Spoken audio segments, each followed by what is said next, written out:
It is a pleasure to be seated here with Kings of Podcast. That's not saying much though, is it? Kings of Podcast. Yeah. It's not like the Kings of Leon.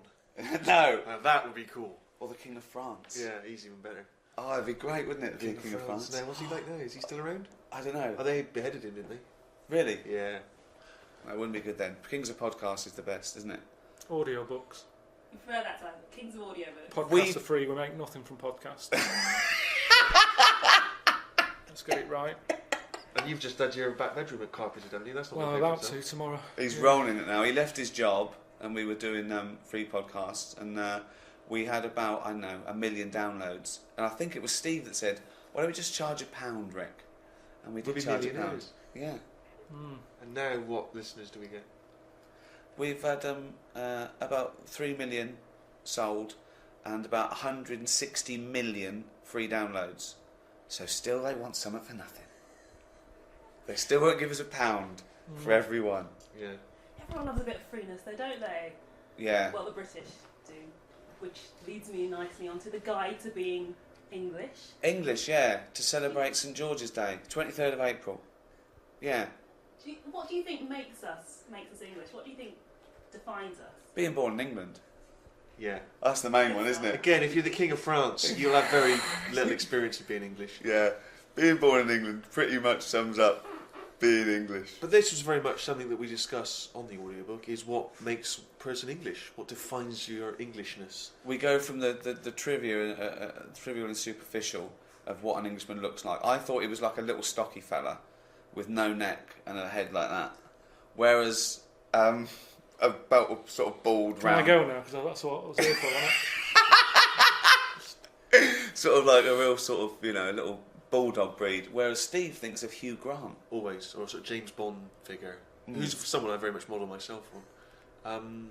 Yeah, that's how I pictured the Englishman. Although I've never seen James Bond's glasses fall across the room when he was fighting with someone. No. It would all be over, wouldn't it? He'd go, Miss Moneypenny, can we get Q, can we have some elasticated things on these? That wouldn't happen. No, it's true, But it's one of the reasons I rarely fight international spy rings. But, Karl, what was your take on the English? In what way?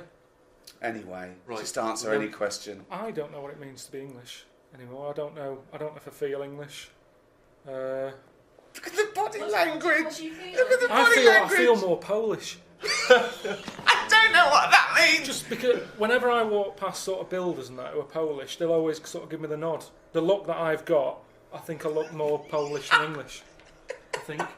I'm just going off foreign builders and that, they always sort of give a nod. Any Polish in you that you know? What do you mean they give you the nod? You're walking past a group of builders, you don't know if they're Polish or not. No, you can tell they're Polish. How can you tell? They're just the way they look. You can tell they're Polish. And the builders, there's the first sign. Racist.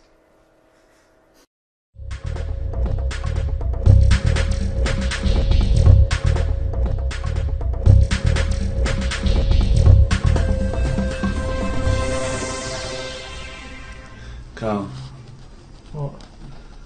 What would you rather do, right? I sort of put you in a ball, squash your head, right? Tie your head to your knees, like that, right? You have to walk around like that, right? Until you're formed, totally formed. So that's like the rest of your life. Just keep that for a year in a cage, and your head's like knees, right? You just walk like that, going, right?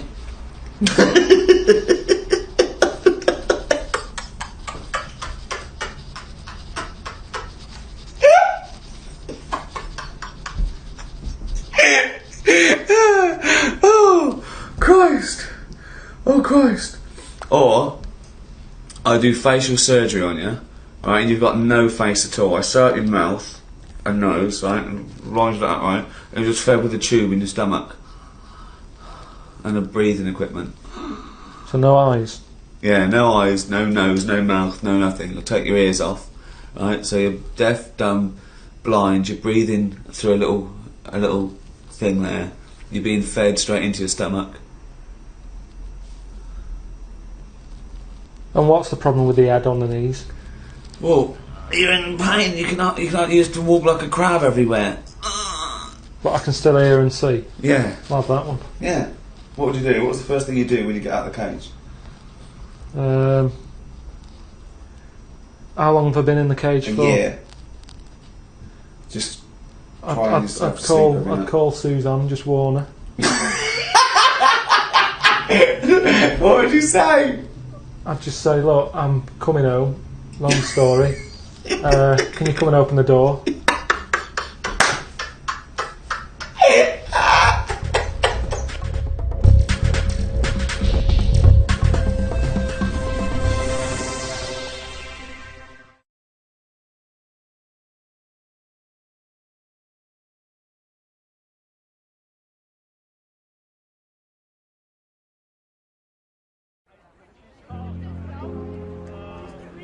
Alright, this is Speaker's Corner in London, where every Sunday people can just turn up, stand on a box, and sort of, shout out what's on their mind. All women! Back to the kitchen! Now! The bloke you're about to see, that's him there, he's called Howard, and he normally comes here to spread the word about how he's going to live forever. I'm not there to convince them that I'm right. They can go away and think I'm a complete lunatic for all that matters. Ricky told me about him ages ago, and when he said he was bringing out a DVD called Fame, I kind of thought, it'd be an ideal opportunity to meet up with Howard and have a chat with him because, fame, I'm going to live forever. Sort of works, doesn't it?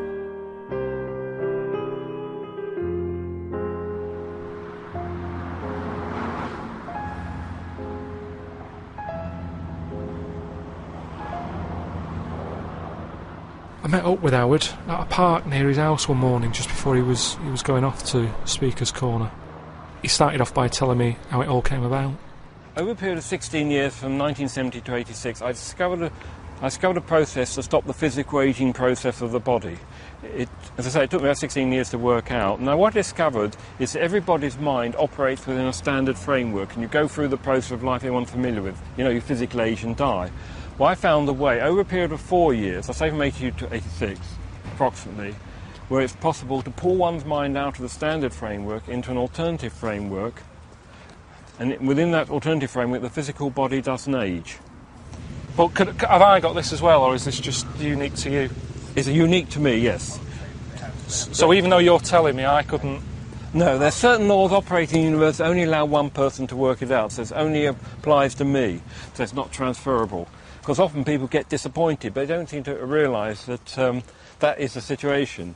Well, do they feel like you're just showing off then? Because in a way it's kind of like, look what I've got. Yeah, that's true, but I try to explain to them, if they can see it, that I'm not actually showing off.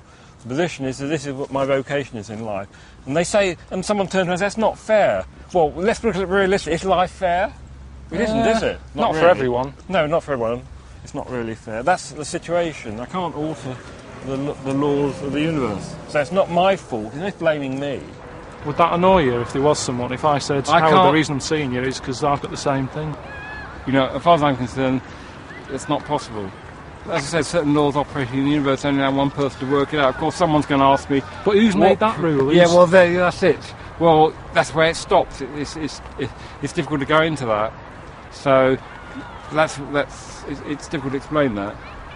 The other thing is, if there was another one, people would sort of try and pair you off, wouldn't they? They'd say, oh, you can live together forever. But that wouldn't be the best thing, would it? Because you'd be sick of each other. You'll soon find that this thing is totally ignored. I mean, after you have the initial conversation, one doesn't normally discuss it again. It's just one of those things. So you don't bring it up in other bits when it comes to like insurance and stuff like that? Just forget about all that. You just leave it because it's just too complicated? No, there's no point in mentioning it. That'd be what I call inappropriate. But you are happy with it, you're not? Yeah, I've adjusted. In life you have to adjust to things, don't you? Whatever happens, you never know what's going to happen. I mean, one hope it doesn't happen to you, but you could one day have an accident or you lose an arm. Well, it's terrible to start off with, but after a while you have to adjust. Because some people get, in a situation like that, might get very bitter for the rest of their life. Yeah. So it's understandable, though, isn't it? Yeah, it's understandable if they do. That's not a very good analogy there. But what about you? You sort of living forever, though. You could still lose an arm or a leg, couldn't you? Well, no, I'm protected by the spirit world. That sort of situation won't occur. What? No harm at all? You can't... Within reason. I mean, obviously you can get a cold or things like that, but you can't lose a leg, or... No, that's impossible. What do you mean? Well, I'm protected by... See, people think there's only one world, the physical world, but there's two worlds. The physical world and the spirit world. I'll still be in the physical world, whereas you'll be in the spirit world. But doesn't that annoy you, because you'll never get to see the spirit world? Well, it is possible. Some people have seen glimpses of the spirit world before they physically die. There's something called near-death experiences. Yeah, I've had that. You have? Yeah. Oh, I've been it was on an ice pop. Oh, I see. That went down the wrong way on my throat and I was choking, and my mum had to give me that fireman's thing where they, get air to you, squeeze you around the belly. Oh, I see. But I didn't see anything. I didn't see like a person standing over me saying welcome or whatever would happen. I see. Very good. So it was an uplifting experience. It's horrible. I'm sure it is. Well, they are. I always say what I live to be about 74, 75, and then I reckon by that point I'll have had enough, I think. You think? Oh, dear. How old are you now? Well, see, now let's make clarification, because you're talking about age for a minute. See, in this alternative frame, I won't age. So I won't get any older than I am now. What, in terms of the way you look? Physical, yeah. Now, let's see how old when my body stopped aging in 1986, so that, and I was 42. You're 42. So birthdays, in effect, they're a waste of time to you, aren't they? Because it doesn't mean anything. Well, do they mean anything to you? It just means I'm getting a bit nearer to dying. That's how you perceive it. Some people like celebrating their birthdays regardless. No, I don't.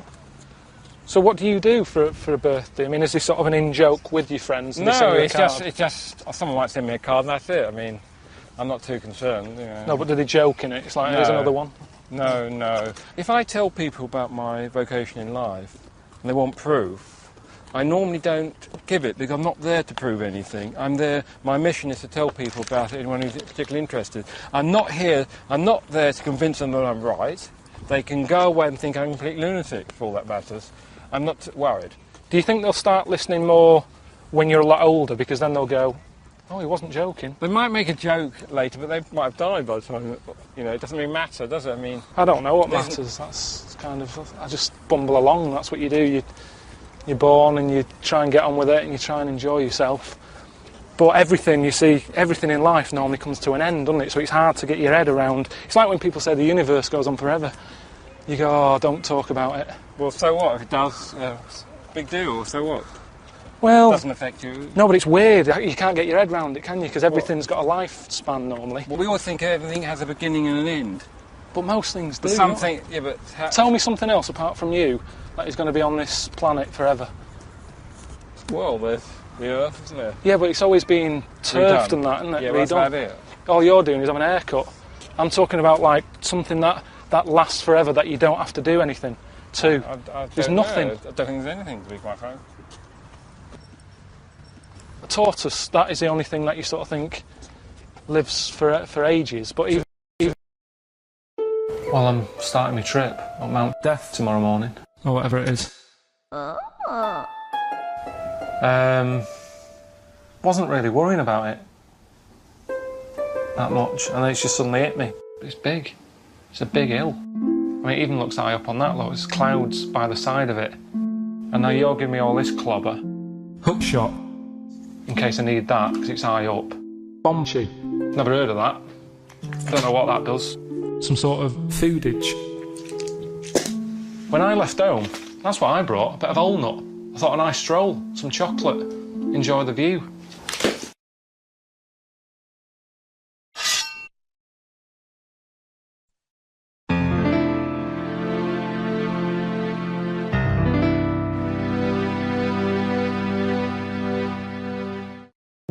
I said to Suzanne, I'm sick of it. She's going, you need to do it when I get a new kitchen.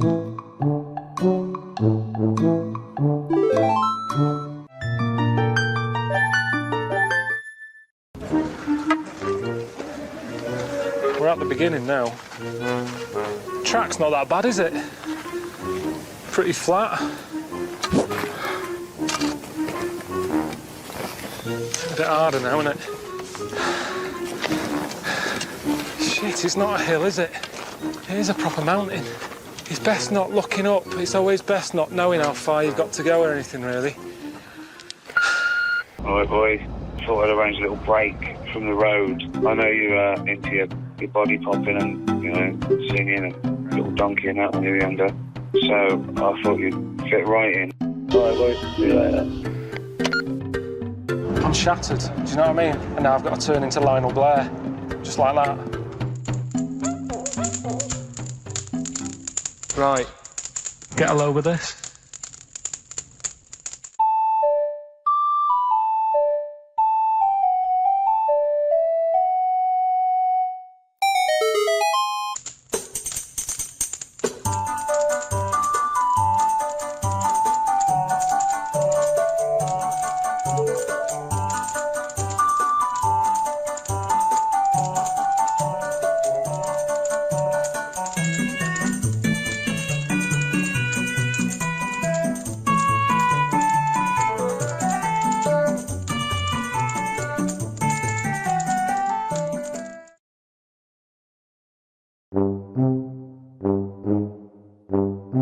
When Suzanne's mum does a Sunday dinner, it's like that on a plate. Piled mash, Yorkshire pudding. It's like that, honestly. We don't talk for the first half an hour because we can't see each other. Just sat behind mounds of food. And even though I'm hungry, I go, I can't eat all that. But that's that for me. I've been overfaced. Well, I'm prepared to give it a go. Jesus. I mean, I know I look a knob. That's what I always do in a helmet.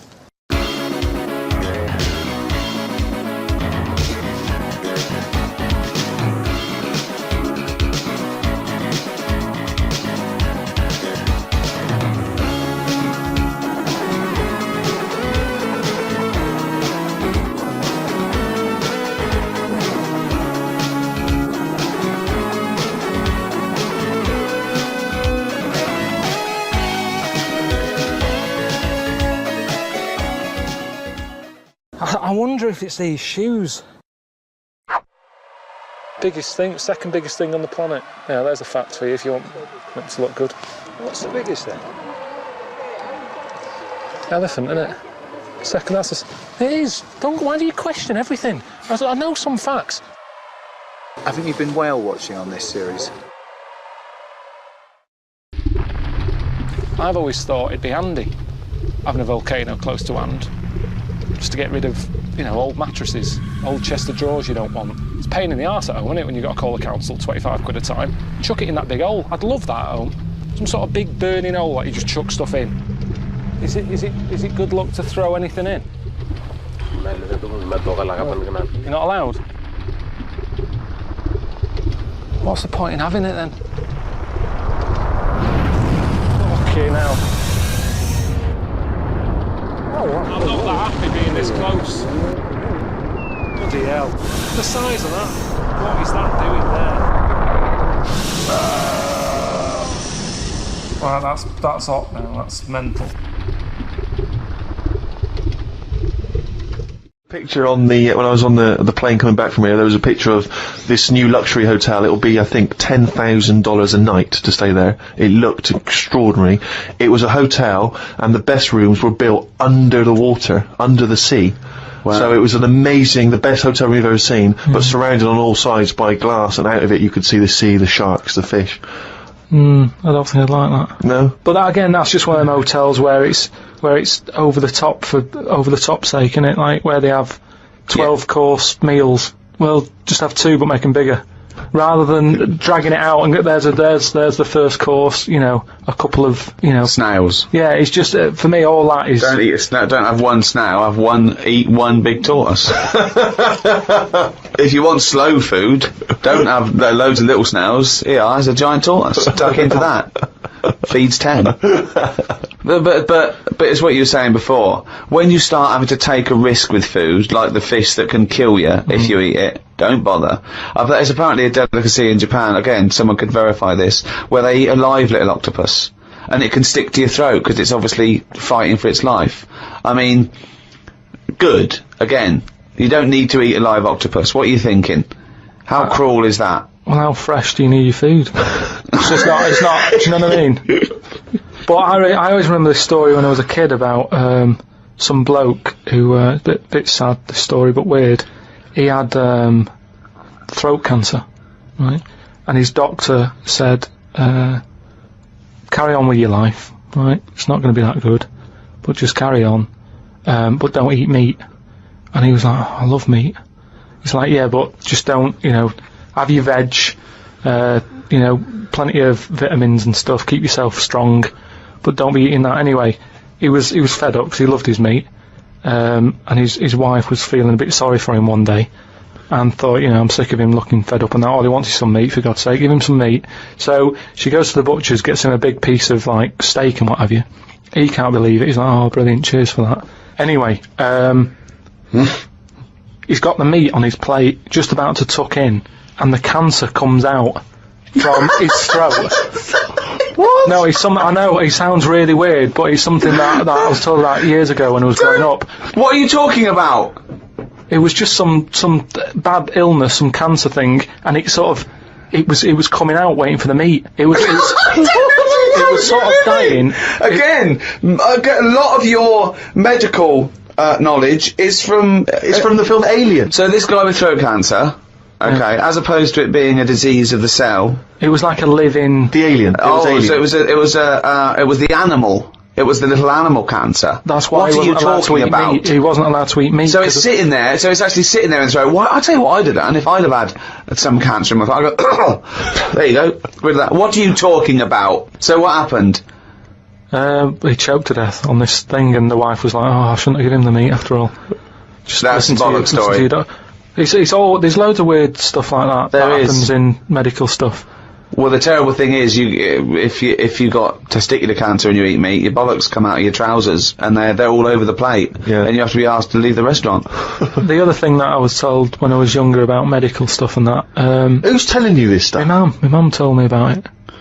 Jeez. Because she always says to me dad, because he has too much meat, and she's always like, Remember the fellow with the troll in his throat. But my gran, she had something wrong with her eyes, and they sort of took them out, and they were just dangling on her cheek, and she could still see through them. They were operating on her. Yeah, you would have, yeah. They sort of say... No, she wouldn't have been conscious, though. No, they were then, because it's something to do with the eyes, and it's like... No, it's no good operating on eyes if your eyes are asleep. What do you mean, your eyes are asleep? It's like a heart, isn't it? You want to keep them awake. No, so what do you mean you want to keep them awake? What, heart surgery is blokes awake? Stop talking shit all your life. What I mean is they don't stop the heart. They sort of... They don't stop your heart because it kills you. Yeah, I know. So what I mean is it's like the eyes, they wanted to make sure they were working, so the only way to do it is keep her awake. No, it's not, because you don't know whether they're working or not. You can't see what she sees. What, you think, you can plug something in and see what people are thinking. It was something like that. No, it wasn't something like that. Well, she could see. She said it was really weird. How, you can see... She could see her knees.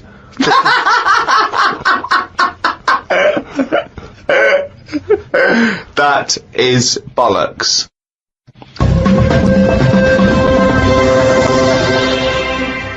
Oh, chimpanzee, that is only on and written it down, the little...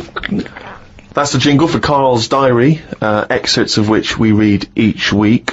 Get straight into it. A band from the Conga have won the Best Newcomers in a Radio 3 competition. They use pots and pans for instruments. It says that the Conga is a poor, sad place. So why do people do that happy dance at the end of parties called the Conga? Right, one is the Congo. There's no place called the Conga. They come from a place called the Congo. Where do you come from? Okie dokie. It's a terrible place that we don't know whether to put our left leg in or our right leg in. Sometimes we shake it all about. We're not sure if we should. But Conga! Fucking hell, you're such a... Went into the gadget shop today. It's full of stuff that we don't need. Gadget used to be a good word that made you think of James Bond with all his gadgets. The best thing I could find in the shop was a clock that ran on potatoes. We are definitely going backwards. I agree. Well, who cares about that? A little electrical impulse, so what? Had a night out with old schoolmate. Found out about more of the other lads I went to school with. One He's living underground. What do you mean living underground? Not like a mole. Do you mean he's got a basement, or do you mean he digs a hole every night? My mate went to visit him and he said it had been raining really heavily and that, and it's all the rain's running in. What do you mean he went to visit him? He went down here. What's that? That's an hole in the ground. Yeah, come in. He just said, "Oh, come round, see us," and he's living underground. What do you mean he's living underground? He wanted to be in the army but was turned away, and that's the closest thing you can sort of... How is that similar to that's exactly like the army, yeah, where they teach you trades and, engineering and flying. He's happy down there. He said it was really muddy and what have you. He said he won't be going back to visit him. What's he got down there? Just stuff, just like a sleeping bag, a lamp.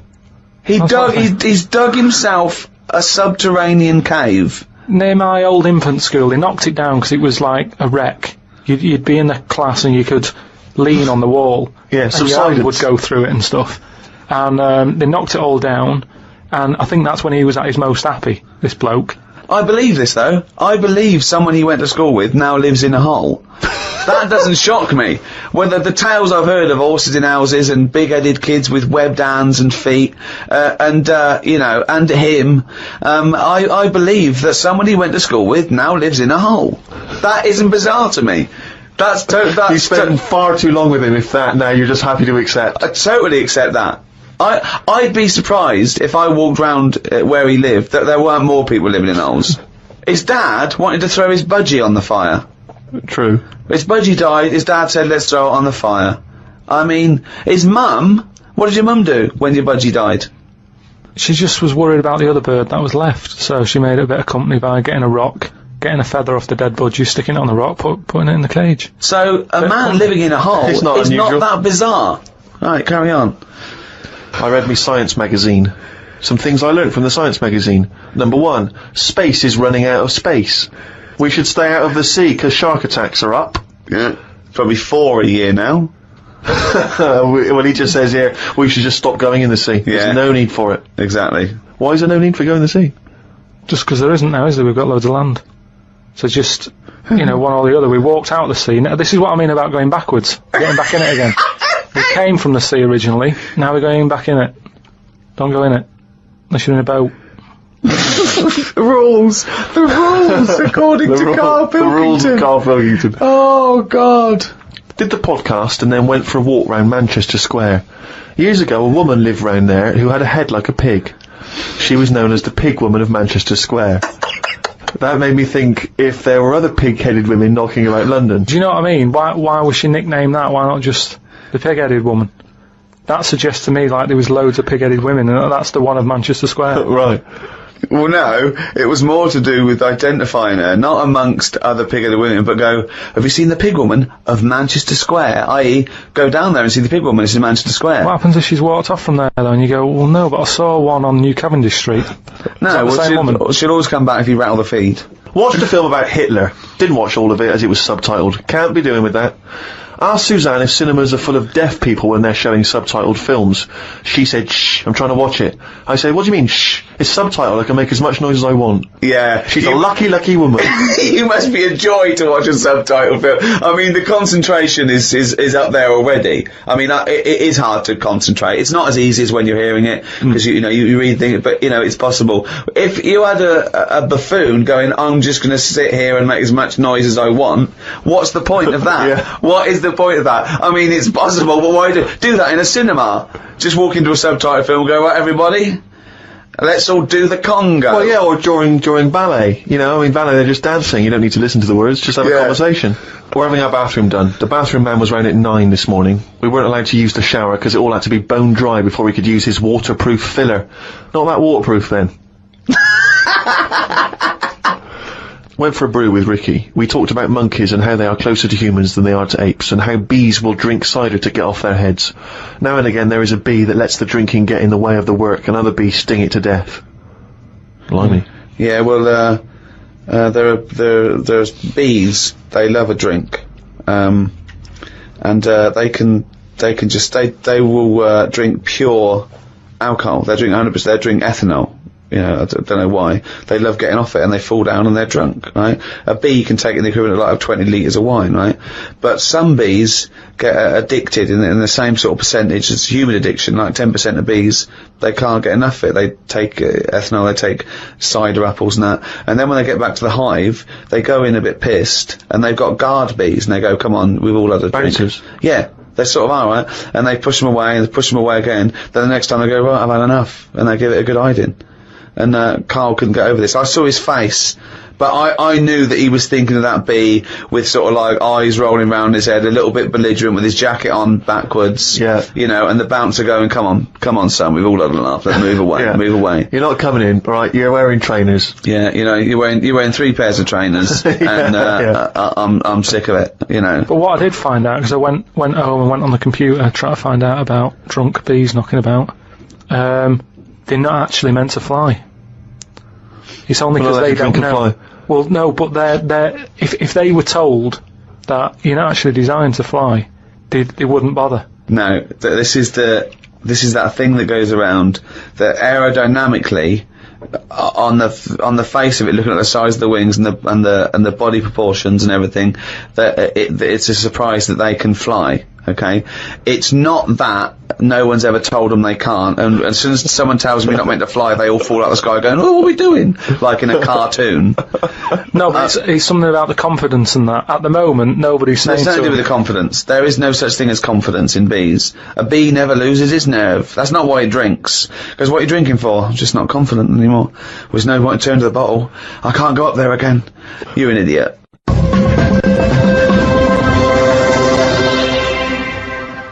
Well, it's that time, isn't it? What? Rockbusters. Oh, yes, the time that no one looks forward to. Chimpanzee that, Rockbusters. Right, so, gave you 3 clues last week, 3 cryptic clues. Some initials of a band or an artist you emailed in. Rob Harding got it, right? Oh, nice work, Rob. So, well done. The 3 clues, the first one was, RP for the initials, and the clue was steal that woman's flower, right? So that was a cryptic clue. The answer there is Rob Plant. Rob Plant. I don't know who that is though. There's no artist called Robert Plant. That's like Robert Plant. Robert Plant. Yeah, but you don't say that. You sort of go, oh yeah, I'm into it. You do say it. Have you got the, it means the like album by Robert Plant. Yeah, Robert Plant. They wouldn't go what? I don't know. I don't know. Are you saying rubber plant? The second. What are you saying there, Karl? Though the second one was. It doesn't work. The initial was B, and then that was keep whacking the cooker with a stick, right? Yeah. Didn't have to be a stick. We pointed that out. Just keep whacking the cooker. Keep whacking the cooker. Yeah. That was B. That was Beat Oven. Beat Oven. I don't know who that is either. Is that a group? Beat Oven. Is that the Beatles? Who's the Beat Ovens? Classical sort of stuff. Beethoven. Beat Oven. No, you said beat. Again, they got it. Hold on, 1 minute. 1 minute. Just saying though. No, it's bollocks. Rob Harding got it. No. Beat Oven. Yeah. It's not Beethoven. They got it. Do you understand? The last one, the initial was M, right? I just want to know who Robert Plant is. Don't be worrying about Robert. No. Because it's not a name. He's not the one in Led Zeppelin, is he? So M was the initial. The clue was Venice. It's all water, isn't it? How would you describe it? There's hardly any land, right? So canal. If there's hardly any land, right, it's more water. What sort of water would you get, right? Wet. And then what? Wetville. No, but just like water that in Venice. What sort of water is it? It's sort of muddy. Right? No, not muddy waters. No, but how would you describe Venice? What's the If there's more. But what's the initial again? M.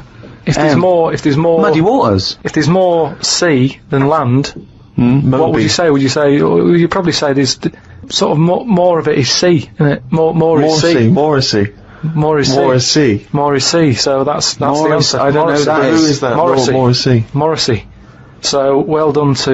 That's the worst one you've ever done. Well, it's ridiculous. That's the worst you've ever done. It's ridiculous. Morrissey. Right. If they're that shit, don't do it anymore. So well done to Robert Harding. He's in London. Right.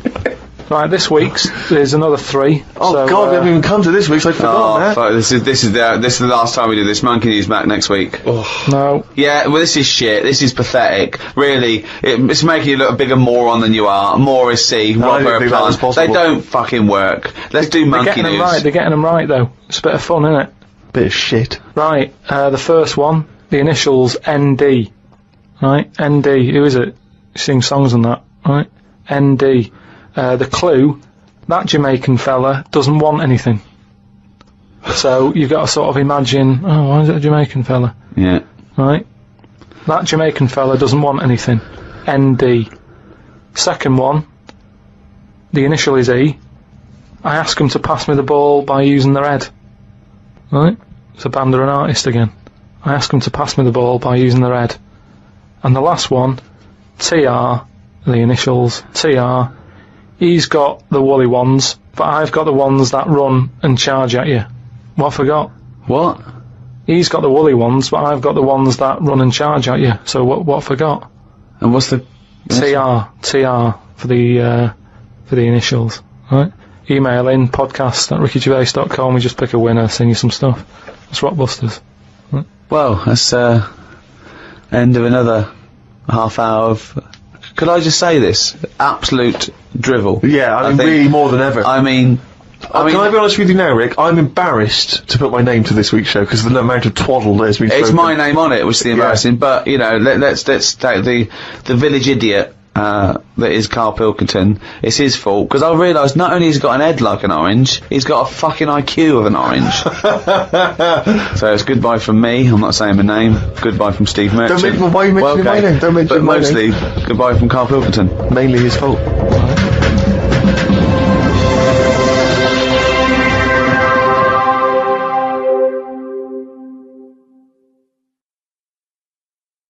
Well, coming up to today's show, as I said, we've got all the greatest hits of... the greatest hits?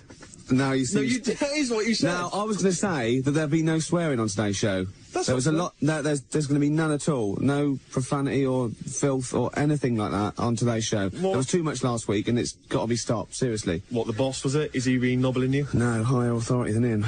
Really? Yeah. What, the radio authority? Have No. they been on to you? I'll tell you, the reason is because you were just pushing it to last night. I'm not surprised at it was my mum. I got to stop swearing. Well, it was her birthday, and I phoned her in the week, and she launched straight into it. I was just, well, listen to this. You taped your mum? Yeah, listen. Yep. Happy birthday. Oh, do you know you don't have to go far on your radio, don't you? What? Your language, my son. What? Well, arse and piss and C-T. I didn't say it. Yeah, no, it's all bleeps out. It's all electronically cleaned up. No. You take it steady. I didn't bring you up that way. Yeah, well, I got it from you. You used to F and C all over the place when I was little. No, I didn't.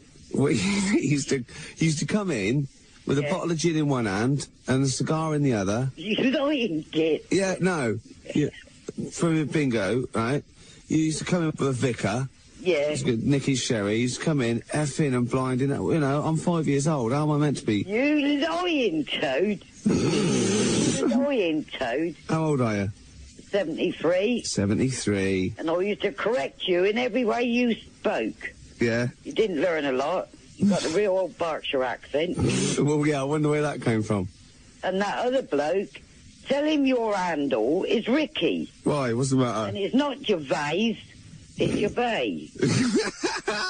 So correct him when he's on the radio. Yeah. Your handle is Ricky. Yeah. Do you want to give him a message? Because I'm taping this. Oh, you ain't. Yeah. He said, do you want to give him a message? Because I'm taping it. Faith No More from Out of Nowhere on XFM 104.9. Well. Yeah. Pathetic. What? Gervais? Oh, it's got to be Ricky Gervais. My mummy says it's got to be Ricky Gervais. You don't want to get on the wrong side of her. Don't call me Gervais anymore. It's Ricky Gervais. Honestly, you don't want to wind her up. What's all that nonsense about handle? Your handle is Ricky Gervais. What handle? What's she talking about? She was into CB, wasn't she? What? Yeah. She was not younger then. She was about 60. Right. And it was at its peak, and she used to go around, you know, things like that. I'm in the land of the brain bottles. I'll be eyeball, pregnant roller skate, all that sort of stuff. I don't know what she was talking about. I'm in the pub, right? She used to have a gang. What, your mum? Yeah, used to have, they're called the backyardies. They used to come out and, be in the garden. Right. Doing a bit of gardening and sort of crazy paving. Hey, help me with that rockery, Lil Chill. That was her name. Chill. Yeah, it was next door. Her name was Lil, and she married Mr. Chill, so she was Lil Chill. Yeah, honestly, you don't want to wind her up. We've got an ad break, then Radiohead, and then the second half of the call. You know why I'm scared of her after this. XFM. Yeah, I was funny, right, because I was in Crowley's show earlier. Gary Crowley. Have you heard of Gary Crowley? I don't know whether I have or not. Gary Crowley's a DJ. Oh. You better say yes, you have, because he's going to listen to this. I've heard of him, yeah. Yeah. What do you think of him?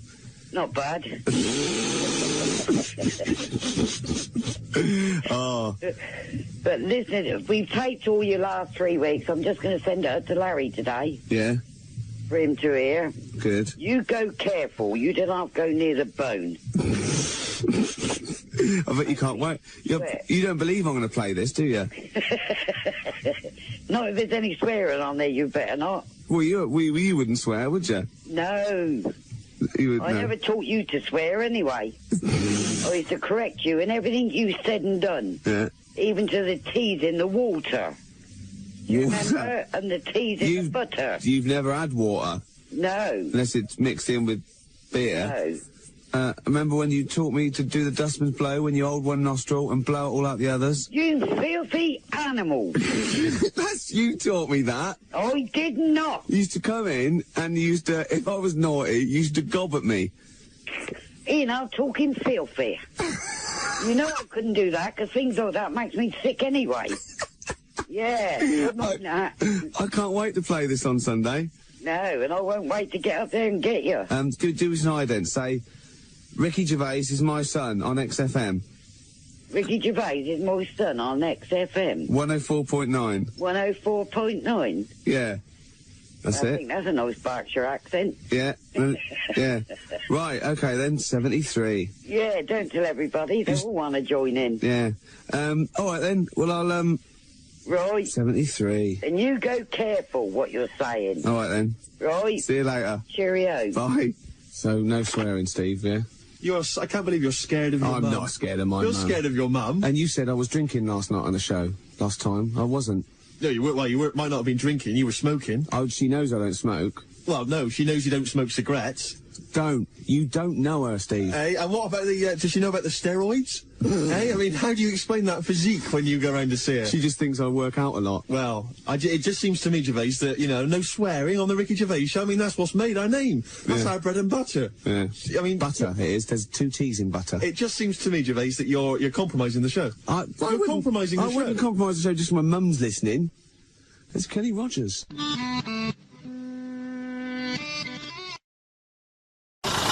And apparently I'm going to meet one of his disciples, a fella called Davram. Oh yeah. Are you Davram? America. Davram? America. What? Are you Davram? Yes, I am. What do you mean, American? Oh, I thought you said, where did I come from? Yes, my name is Dave Ram. Davram. Okay, yeah. Brilliant. I mean, I haven't got pictures in our flat because of that mirrored wall I've got. Yeah. Right? So, I mean, it's tiny. You've been in it. Got windows on one wall, door to get in on the other, kitchen on the other, mirrored wall on the other. So there's nowhere there. There's no space for art. I'm intrigued how you sit at home. Where's the sofa? At home? Yeah. Facing the mirror. So you sit looking at yourself all night? Yeah. As opposed to a painting? Yeah, but at least that changes each day. No, it doesn't. It does. The picture changes. It's not. It's round and miserable every fucking day. No, honestly, it's good to, because you don't look at yourself otherwise. Especially me, I haven't got any hair to comb or anything, so I don't look in the mirror as much as the normal person. So, whereas now, I'm looking there every day. So you're sat at home staring at yourself? No, because the telly's in front of the mirror.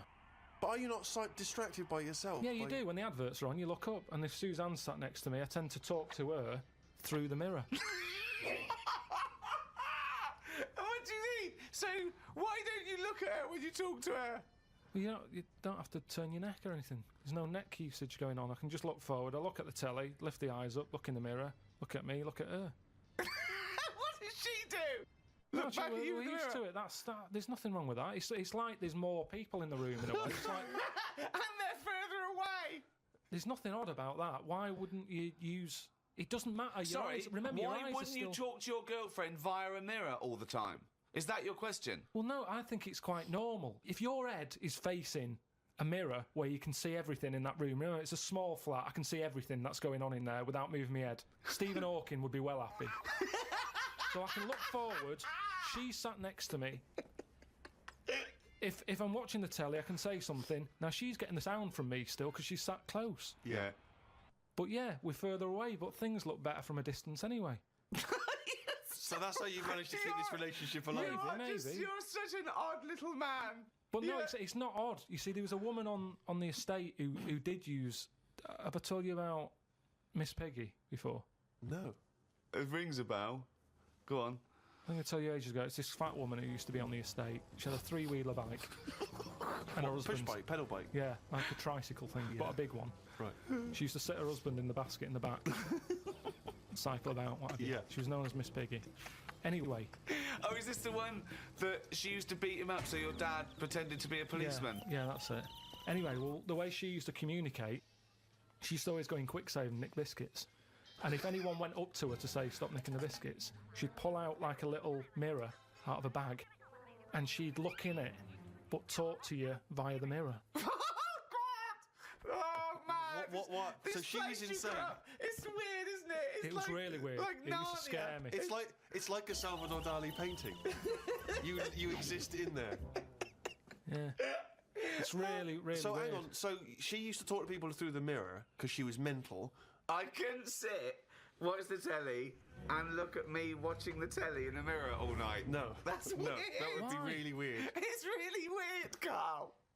I'd be very conscious of myself.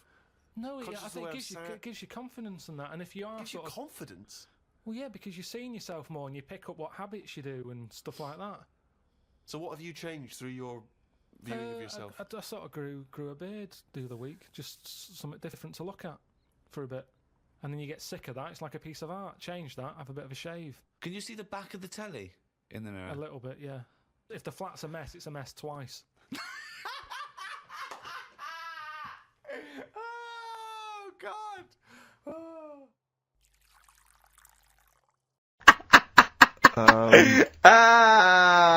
Possibly, Anders. Maybe send in a CV or email a CV. He's put a little bit of all of us in that, hasn't he? Oh, I'll ask him if he's a goggle-eyed freak, Steve. All right, calm down. Well, no, I didn't mean... there's no need to get insulted. No, I didn't necessarily mean you, did I? No need to get nasty. Well... Also, I was thinking about that, actually, Steve. Oh, God. Just talking of the old... What? What? Talking of the what? No. Do you know, like... This better be good.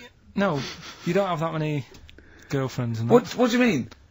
Carl, why are we on this? I was defending you in the whole monkey discussion. Come on, what's your point? What's your point? What's your point? No, what's the point? What's the point? I just was thinking... If there was an infinite number of Steves? You're an odd-looking fella. Come on, Carl, get to the... No, you know I know that. I've told you that loads of times. What do you mean, you know I know that? Well, there's no point pretending anymore.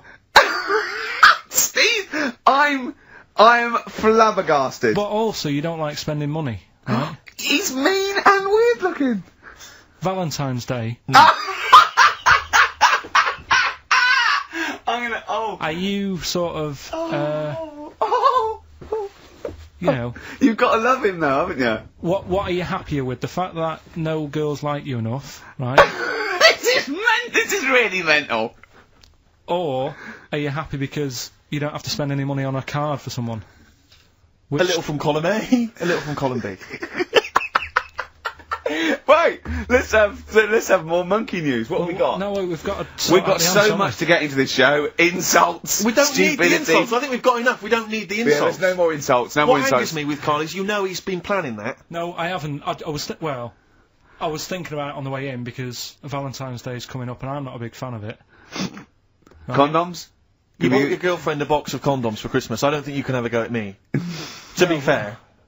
No, but I don't just treat her on Valentine's. I'm always Do you know what I mean? You don't even treat her on Valentine's. You don't even treat her at Christmas or on her birthday. When do you treat her? Hang on a minute. Wait a cotton-picking minute there. Oh, why I order. Wait a minute. What was that? Tiffany Dog. I treat your girlfriend better than you, and I've only met her twice. I took her out last night and she enjoyed herself. Where'd you go? Until she had to write the check. Where'd you go? Where'd you go? To a chippy. A really... Play a record!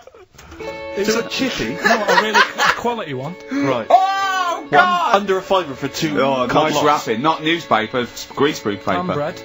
And bread. Other emails. We've had a lot of questions about time travel. People are fascinated about your approach to time travel. And I know we've talked about this in the past, but this is a very specific time travel question. If you had a time machine, Karl, to what event in your childhood would you travel back to, and why? What's the point in going back to things that you thought? No, it's just that it's never as good, is it? It's like a place you go on holiday, and you go back thinking it'll be as good as the first time. It never is. So I don't believe in going back to places. What do you understand the question as? Do you think they're asking, would you go back like a ghost and spy? Would you go back and you've got your childhood back? You are that child again. You're in the body. You are the child, or you've got your adult head and experiences on. You know, Rick, I really don't think Karl was thinking there was any of those variations. Let's be honest. But now that you've flagged them up, I think he was thinking of him as he is now in school with a cap on. yeah. Too big for the chairs. yeah. Come on. No, I don't think I would go back. It's all happened now, isn't it?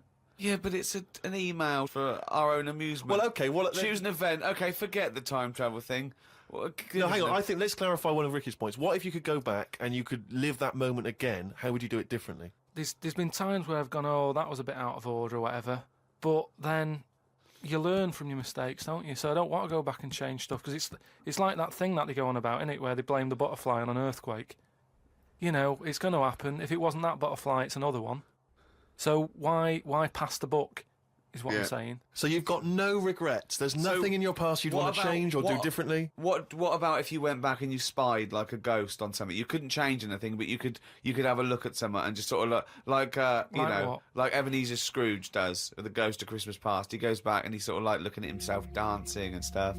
What would you do? What would you go back and have a look at? Yeah, but you're asking me to change. I don't want to change. You're not changing. You're just observing. It's impople. All right, this question, it's not going to happen. You're not going to have to do this. It's impossible. Right, yeah, I nearly died once, didn't I, on an ice pop. Right. Right. Now, maybe if I would have died, I'd say, well, let's go back to that, and I won't have an ice pop. You wouldn't be doing the podcast if you'd have died. You wouldn't be having this email put to you. What are you? That's absurd. About? You're now saying you're rewriting history and then going back to change it. Yeah. There's no need. You didn't die. And we've changed it. You can't change anything. You're just going to go back and watch them. Would you like to go back and watch yourself choking on a Mr. Freeze? No, that's what I'm saying. That's why I wouldn't go back now, because I'm all right. I haven't had one since. I've learnt a lesson. I'm not missing them ice pops. So I don't think you're making the most of this opportunity to fantasise. I don't see the point in going back in anything. I mean, do you mean go back in time to the point of you can see, like, Rome in its working day? What, in your childhood? Was Rome about when in your childhood? Were there gladiators in your childhood? Well, that's what I'm saying. Everything I've been through, so why see it again? Forget it. It was just a nice little question. I mean, that shows the lack of imagination in Karl Pilkington. Your mind can't fathom something unless it's, like, you know, got two heads. But I don't see the point in doing something twice. Because the thing is, say if there's one good moment when I was about 6 that I loved, I'd then have to go through all the other 20 years. Again. Well, why? Why have you imposed that? It's a fantasy. Make it up. You could go back and come back again. Yeah, whiz back and fast forward 35 years. Nah. Brilliant. No. Like it was on offer. Like this was really on offer. Move on. If you get, I mean, I think I read that like a big chunk of ice fell off one of the ice, what do you call them? Caps. Ice caps. Something like that. I think they said it's the size of the Empire State Building or something. Right. It snapped off and went into the water, and it's melted. And they said, oh, it's bad news, you know, that something that size is melting. But the way I look at it, if something that size falls into the water, it's like a big ice cube, and it's gonna freeze it up again. You with me? Not really, Karl. Go on. Right, you get a giant ice cube, the size of the Empire State Building, stick it in the water, it's gonna make, it's gonna stick back on again, isn't it? Well, It's no, gonna stick back only on if it again. freezes up again. Yeah, well, it mean will it's gonna freeze up. The Well, it water's going to won't, get cold again because you've just put a giant ice cube in the water. So when you put an ice cube in a drink, the drink doesn't freeze, does it? No, the because ice it's not. melts. If you put one the size of an Empire State Building in your glass of Jack Daniels, it's going to make it freezing. It's not going in a glass of Jack Daniels, it's going in the ocean. I know, but you see, I'm using my fables. Imagine a world.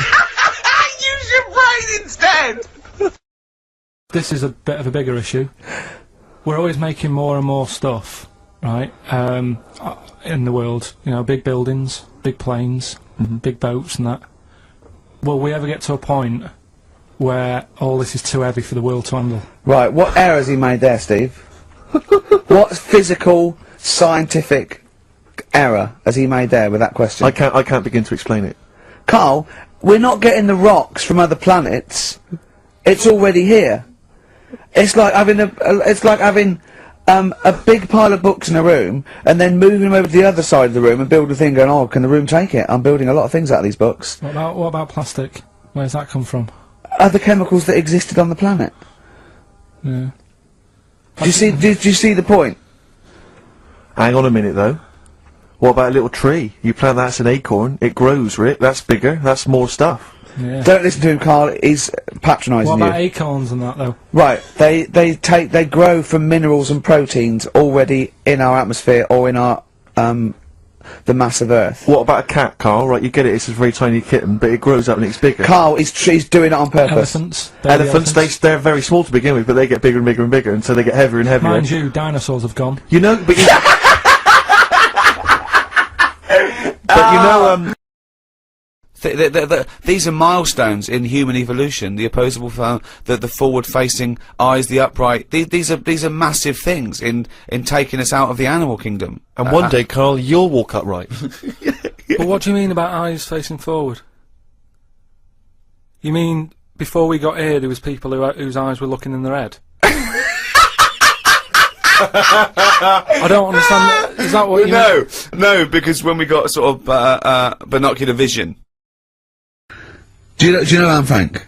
That's all I know about Anne is. There's no point pretending here. Anne! That I know stuff. Yeah. Right, well, tell us everything you know about Anne Frank. she was in a cupboard. Yeah, what else? If she didn't do that, I wouldn't know about her, seriously. That's all I know about her. Yeah. So what did she do? But how do you think we know about her cupboard because of her book, don't we? But hang on, what, in the bigger scheme of things, why was she in a cupboard? I don't know. Right. I honestly don't know. You don't know anything else about Anne Frank beyond the fact that, to quote you, she was in a cupboard. Well, what's she done then? You tell me, why should I know more about her? Firstly, I don't think she was in a cupboard. She wasn't in a cupboard. She was in an attic. Alright. Yeah. So what was she doing? She was hiding from the Tidying Nazis. She was hiding from the Nazis. But isn't that the first place they'd look? Sort of work from the top down. Carl, they weren't specifically looking for Anne Frank. They weren't going, where is she? Where's Franker? If she gets that book out, we are in the deep shit. We've got to stop the book. And then we went and had a look at the volcanoes and that. They've got 36 of them to look at. How many did you look at before you realised that pretty much, you've seen one volcano, you've seen them all? Probably about 6 or 7. Really? And then when you got to the 8th, you thought, no, I know what this is going to be, Suzanne. This is going to be like a mountain with a hole in the top. Yeah. Really? But it happened years ago as well. It's like, just keep a couple, fill the rest in, tidy it up. Fill the rest in! Yeah, no, Well, getting some builders. No, seriously though. Okay, 4 million tons of concrete, please. They're an absolute death trap. Yeah, what do you mean fill them in? Do you know what a volcano is? Just a hole, isn't it? That's happened. Well, it's more than a hole, it's more a portal to the magma in the centre of the Earth. Back in 1730 it happened, and they still haven't sorted it out. Well, when you say it happened, volcanoes were made a lot longer ago than 1730. No, but the one that did Lanzarote in. Right. Sort it out. What would you suggest? How can they fill it in? It's joined, it's all joined. No, but what I'm saying is... the big plates of the Earth are all joined, all the magma's joined. With the Trade Centre thing, that happened. They cleaned it up, sorted it out, they've moved on. That's what I'm saying. Whereas Lanzarote have just gone, leave it. It happened back in 1730. You misunderstand me. How, in the name of God, can you fill in a volcano? You ignorant twit. No, but it's not just the holes. They've actually left the lava everywhere. That's what I mean. It's not just the big holes. There's lava everywhere. But it's molten rock. They can't just pick it up like they're like a carpet. Put it in the holes. The holes are there ready. Just push it all in. That's what I'm saying. You know, like the monkeys peeling potatoes. Right. That's never happened. They go and put nuts in the salt water to salt the nut. Whatever. How does that get to peeling potatoes? Because in your head, they were working in a canteen. Making chips. Yeah, definitely, yeah. It doesn't matter what the food is. I'm just saying how they know how to sort of prepare I that love food. the fact that you don't care what the fact is. When you're discussing facts, that's all that matters. Otherwise, on Mastermind, they just go, who wrote Much Ado About Nothing? Dickens? Yeah, close enough, whatever, someone did. The fact is what matters. Yeah, but with that question, that's got a straightforward answer. What I'm telling you is the way that animals work. If it's a potato or a nut, it's a foodage.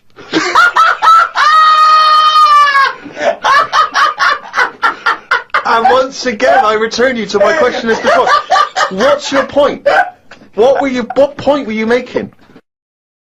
It's either a chimpanzee with a typewriter with an infinite amount of time. He would eventually, by definition, mathematically, type everything ever possible. Okay, or it's an infinite amount of chimps with typewriters, and one of them will type it first time. But already, that's not right. You either need to have. What do you mean? What? You mean employment laws? What do you mean it's not right?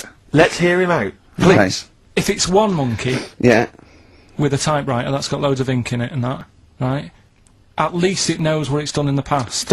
It's not. Keep going. Cry. If you've got a load of monkeys, it's like if you have too many. What's that saying about too many chefs? Too many chimps spoil the soup. Right. Well, it's the same thing. It's like, well, I didn't tell you to put salt in it. I was going to put salt in it, and it messes it up. Whereas if it's just one, they know what's gone on. So what I'm saying is, just leave him go. I can't be bothered. I want to hear. This blows my mind. He doesn't know what this does to me. It's a mathematical problem. I want to hear the rest. Well, it's just I just don't think it will happen. What do you mean you don't think it'll happen? Infinity works it out for you by definition. But not Shakespeare. Oh! Shut up, you idiot! Rick, do you know what he said to me? I said to him, I explained it to him, I said, you've got an infinite number of monkeys, infinite number of typewriters, they will type the complete works of Shakespeare. He said, have they read Shakespeare? You're an idiot! Play a record, said, no, I'm not having this conversation. When are the exams? June? Something like that, yeah. We'll try and register next week, and I reckon you can get an A or B. I'm busy. I'm busy. In history. No, don't worry about it, it's just easy. You get your Brody's notes. If Heat magazine, they love you, Carl. They could probably sort something out. They could probably pay for a tutor. They got a lot of money, they sell a lot of magazines. I mean, it is always, almost always, and you found that out, I discovered this, it's always the Tudors and Stuarts. There's no fear for that, they're not coming up. Now, what do you already know about them? You must already know stuff about Henry VIII and Elizabeth. No, because it's too long ago to even get interested in. Do you know what I mean? You can't. Is that why you didn't? It. Okay. The Anderson thing, it was like, God, you know, I bet my mum and dad were in an Anderson shelter. You know, this is interesting. What, when they? Oh, my granddad would have like had something to do with this. But the Tudors, it's like I don't know even if they had a family back then. Play a record. Is that the answer? Yeah, just cavemen in front of dinosaurs and that. They sort of went, oh, and then. Well, it wasn't cavemen in front of dinosaurs, was it? Because cavemen weren't alive when dinosaurs were alive. There was a couple knocking about. Right. Okay. Fair enough. There was a crossover point, surely. Not dinosaurs like 15 million. Was the probably the Ice Age. There were still big reptiles. I think it's fairly common knowledge that the dinosaurs did not exist. Well, who gave the dinosaurs the name? Well, no. Well, no. Who gave the dinosaurs the names? Hang on. Here's something I've learnt. Remember? Go on. Back to like show 4 or whatever. Go on. What is it? 4. The flea can jump over the London Eye. No, it can jump the equivalent of if it was a 6-foot man. It can jump about 6 inches high. A flea cannot jump over the London Eye. Yes, it can. Yeah, it can. And tell your kids that. Carl, remember? Oh, a flea can jump over the London Eye. And an ant can lift 3 Volvos.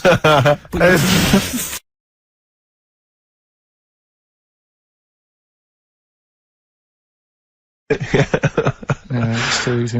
I'll tell you something I do know. Go on. Right. But I can't really get a question out of it. Go on, just tell us. There's a shadow somewhere. It's already good, isn't it? I'm loving it already. No, right. There's a shadow. I think it was in America. Yeah. And it's on a quiet road. I'm guessing somewhere like Boston. That's what I imagine. Okay. Right? No. Somewhere like Boston, and people at night used to see this shadow moving about, and they'd go, "What's that?" Right? And it got known. The town, the little local town, got known for this shadow, but it didn't cause any problems. What are you talking about? Well, it was like, you've lost me. What are you talking about? Do you know, like, some places get famous, like, Scotland's got the Loch Ness Monster and that, but it doesn't cause any, but it doesn't cause any problems. It doesn't exist, go on. Right, so there's this shadow walking about on the road. What do you mean? No, what's he, again? Rubbish. Right, so it's nonsense. Walking about, where did you read this? Where did you see this? Walking about, this was on the internet, and I'm sure... sorry! Sorry! Right. I thought it was shite. I didn't know it was on the internet. Right, so this shadow is moving about, and, independently of an object. Yeah, and the local mayor and that is like, yeah, it's a bit weird, but it's not harming anyone. The mayor involved! Was he elected to that post? Hey, Mayor, we got a problem down here. Seems like a shadow. Well, it's not causing any... No, it's just causing any problems. Yeah, but that's the thing. It was left for years, and then it did start causing problems. I see, that's it. If you leave these shadows to go unchecked, Rick, they go crazy. Yeah. You let them run amok in the tree. Yeah. You've got to stand What did it do? on What did it do? shadows. What did the shadow do? It was pushing people off the bikes. It was what? It was pushing people off the bikes. Oh, I'll find out more for that next week. Right, that'll tease oh, them. you're a maniac! We'll do more on that. We haven't had time for educating. Please never have children. Right, listen. Just promise me now you'll never have kids. We haven't got time. Okay, listen. All right, DJ Shadow, have we got time for the... Although there are some who may disagree. And it is time now to take a look at a group of people who have been working really hard trying to make some money for comic relief. Hi, we're students from Guildhall, and for this year's Comic Relief we'll be staging a West End production of The Office, the opera. Because I'm a huge fan of The Office, I chose to use bits of the script from the first series and put them to music and get opera singers to perform it. We've already sold all the tickets for the shows. I think we've raised about 80 grand for Comic Relief. The last thing left to do is to get the permission from the writers of the original series, Ricky Gervais and Stephen Merchant. So, here we go. So, here I am at Ricky Gervais and Stephen Merchant's offices to get their permission. So, excuse me. Yeah. Oh, hello. Hello. Hang on, sorry. Hello, Ricky Gervais Industries. Yeah, I'll just pick it through. Hello, Ricky Gervais Industries. Yeah, no problem. I don't have to wear that, you know what I mean? Yeah. It helps. I'm here about The Office, the opera. We spoke on the phone? Yes. Okay, no problem. What time is it? You should be awake by now. Yeah. Hi, Stephen. Stephen Merchant? Yep. The fella from The Office, the opera is here. Shall I bring him through? Yeah. Yep. Okay. Right, let's get you in there. Okay. Exciting. Brilliant, yeah. Thrill for you, I imagine. Yeah, no, brilliant. I'll just say now, anything you see is confidential.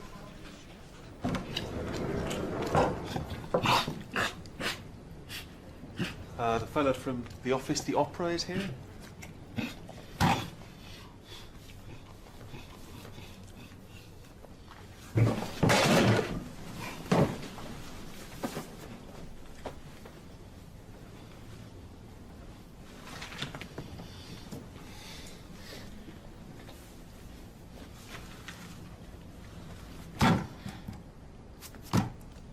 Shoot. Right, hi. Well, for Comic Relief this year, we've written a new opera based on The Office, and we're putting it into Ooh, that's gonna cost you, baby. Sorry? Serious Bunts. Most successful British comedy of all time. Shown in over 90 countries, remade in 7. It's like a franchise. I'm like Ronald McDonald, but I ain't no clown. What money are we talking? Oh, well, we're not going to make any money. Ooh, you're a good businessman. Not. Well, no, no one will make any money except That's a good pitch. I don't even give my family money. Well, you'd be helping to fight poverty and social injustice. No point, no point, no point. Comic Relief, watched the first one back in 1988, raised all that money, lo and behold, 21 years later, can we have some more? Rick, sorry to interrupt. Better be good. Well, you know what happens, don't you, if you do a lot for charity? Yeah, your hair turns white like Richard Curtis, look at him. Little wretch. That's the gallery of all the people he knows not to put through on the phone. Pests. Every last one of them. Begging. He's the worst.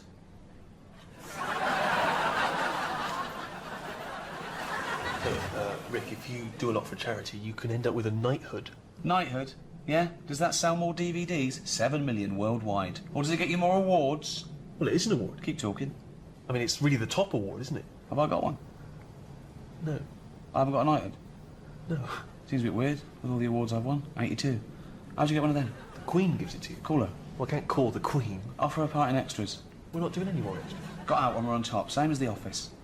Always worth doing something for comic relief, though, Rick, because, you know, it allows you to show another side of yourself. How many sides of me do they want to see?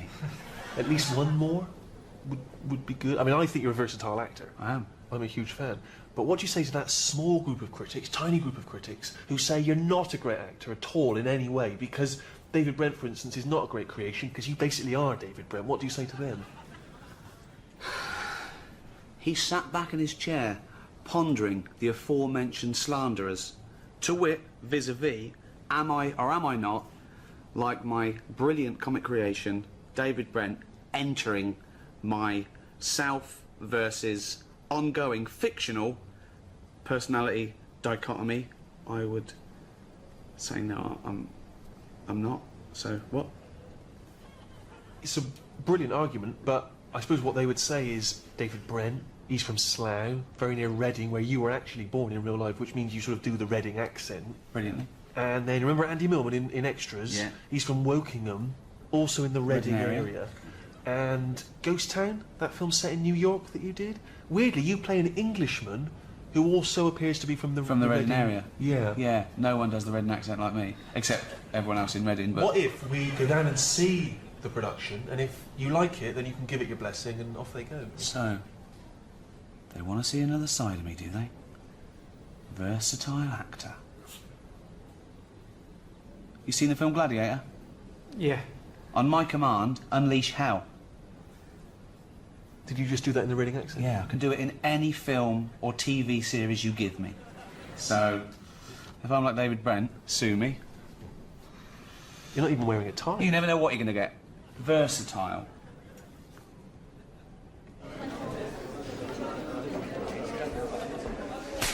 Silence!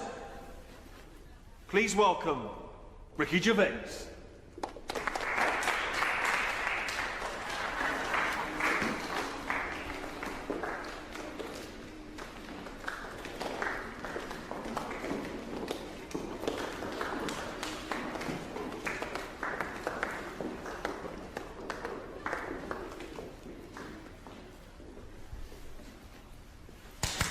Begin.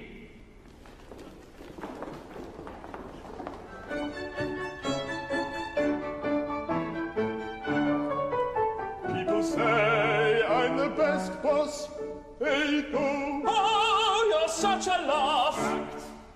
You get the best out of us. You're such a laugh. Such a laugh. Such a laugh. Gareth Keenan, assistant regional manager. Gareth Keenan, assistant regional manager. What is in there? It's my stapler. Well, don't do that. Eat it out. There's people starving in the world, which I hate. It's such a waste. There's been a rape up there, there's been a rape up there. I got his attention, always get their attention. There's been a rape up there. There's been a rape up there. Son. Desist. Ricky Gervais wants to know, why are you singing everything? That wouldn't happen in an office. Oh, well, it's an opera, so that's kind of the point. Ricky Gervais wants to know, why is the person playing David Brent so fat? Padding. Ricky Gervais wants to know, why would you want to make him look fatter?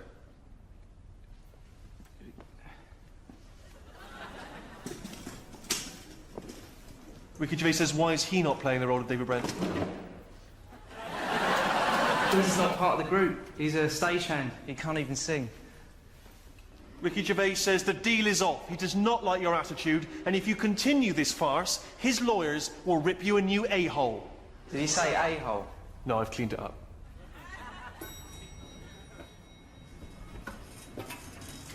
Hi. Well, due to technical difficulties, we won't be doing the office, the opera, anymore. But we have come up with a new idea which we think is even more exciting. We're working on a new musical based on the songs of one of Britain's best-loved bands, Westlife. So now I've just got to get Louis Walsh's permission. Come in.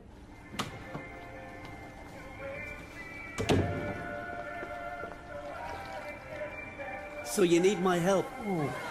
Favour for a favour. Oh.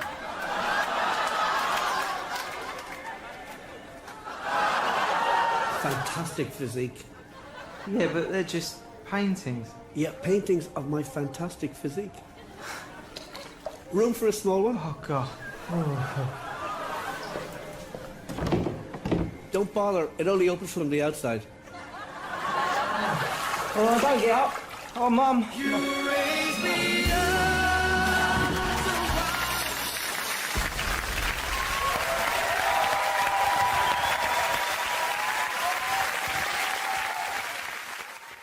Do you know what? It's a good job I wasn't born gay, because I don't know what I'd do.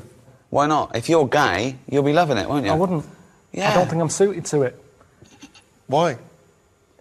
Just the lifestyle. Well, what do you mean the parties lifestyle? and stuff. Because the lifestyle, the way they walk about over there showing off, being quite... Okay, you wake up gay tomorrow. What's the first thing you do? Do you get a boyfriend or do you play the field? I think you play the field. Yeah, are you going to talk the same? Yeah, maybe in time. I suppose things rub off. If I'm knocking about with John Inmans of the world, I'm probably going to start maybe a little sort of... give me something to say. Oh, hello, I haven't seen you for ages. Right, so it'd be a bit different. Maybe oh, hello. Right, I haven't seen you for ages. Okay. Maybe little things like that, and people would suddenly go, you met Karl recently, sounds different. Or so you go home, your dad goes, all right, so how's it going? Been doing any DIY recently? Oh, hello, Dad. I haven't been there for a bit. Oh, what are you talking like that for, Karl? How's Suzanne? I'm not with her anymore. This is pointless because it's not the life I would choose. Okay, but you've woken up gay. But I wouldn't believe it then. I'd just go, oh, I feel a bit happier today, don't know why. No, but then you start going, you go down, you buy a gay magazine, you're flicking through, you're looking at more cock than you've ever seen before in your life, and you're loving it. You look down, something's happened. What do you do next? I just wouldn't look at that magazine again. No, you're loving it. You go, I can't believe I haven't seen this magazine before. Yeah, but I've seen knobs before. Have you? Yeah. Where? You see knobs all the time. Where? In gyms and that. And don't say you don't look, because you do when you're in a gym. Because it's there. What is? If you don't look, if you're going like that, that's more of a worry. If you're not happy looking a knob in the face, there's something wrong. You should be comfortable with it. Just there you go. It's a good rule of thumb. So...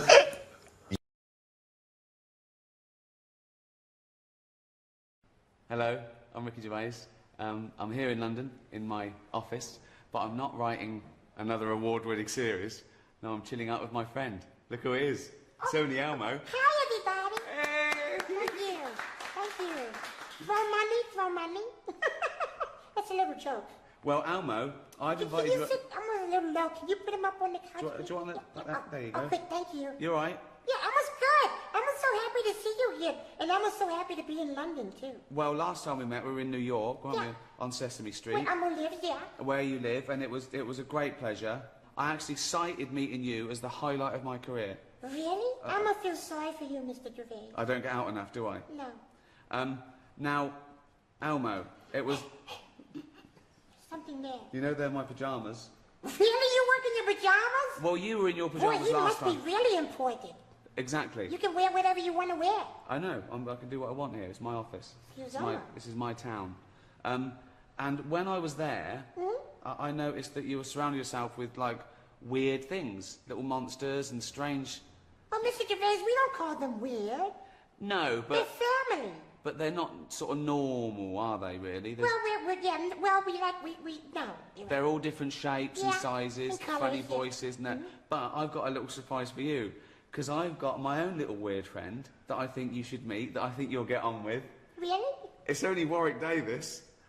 Mr. Warwick Davis? Hello. Come on. Hey. Oh, there you go. Look. Oh, you get that done to you too, huh? It's fine, there we are. I'm the luckiest man in the world. Oh, this is great. There we are. Should we It's sing so this? good to see you. It's good to meet you as well. Hiya. Wow. Fantastic. This is good to be here. Yeah. Right, Ricky. Yeah. Yeah. He's got a little suit on. Yeah. We could get you something like this, couldn't we? A little furry outfit or something. No, I've done the furry outfit. Oh, Amway, what do you think of him? Well, Emma thinks you're wonderful. I'm gonna see you in a bunch of movies. I know he'd like you. Yeah. Are you?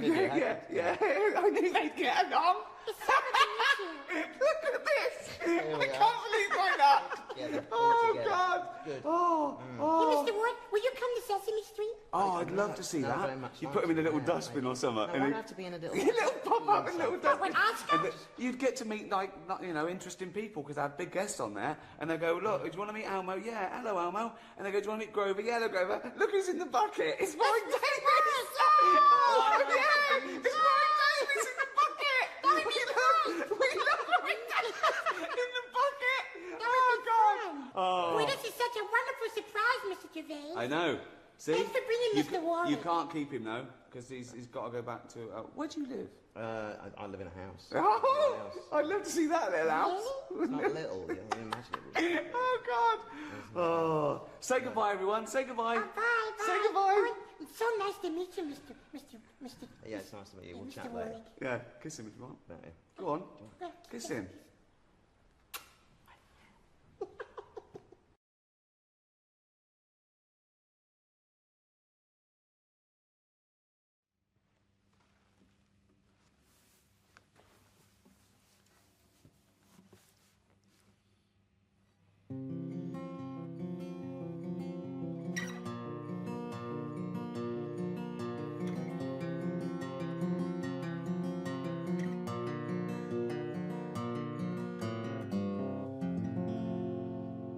Hi. Welcome to Learn Guitar with David Brent.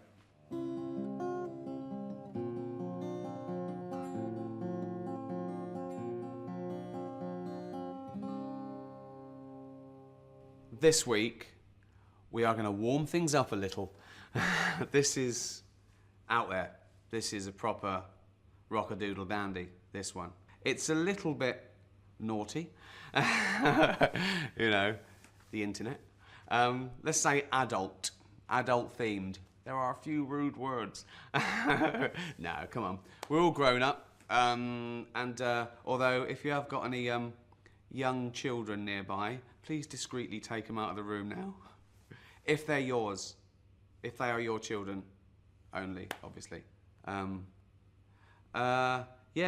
This is about my life, I suppose. I work hard, I play hard, you know that. And it's about me repping. I'm on the road all week, but I always make it back to Slough for the weekend. Compulsory. I don't think I've ever missed one. To go back and see the lads. I hang out with people a lot younger than me. Most of my mates are in their 20s. And they're blown away by me. They go, I cannot believe you're in the late 40 or whatever. And I go, yeah. They go, but you're the most childish out of all of us. I go, cheers. They avoid me sometimes. They used to say, oh, where are you going? Oh, we're going down so-and-so. I go, I'll see you there. They're not there. They've gone somewhere else to avoid the embarrassment of me turning out. I find them. I find them. My round, I go, all right. Yeah. No, I love buying. I love buying the rounds. I love buying the rounds. I go, put your money away. I go, oh, you're all right. I go, yeah. See you next week. They go, oh, we can't make it. They'll be somewhere. I'll find you. I always find them. But this is about that. It's just about, you know, enjoying the weekend, living for the weekend, living for your mates. And that's why I have to work so hard in the week, because it does cost a lot buying for, you know, 6 or 7 people every round, 2 nights a week. But yeah, any money left over, you know, spend on this. My money. Better than saving it, isn't it? I do wish I had more money.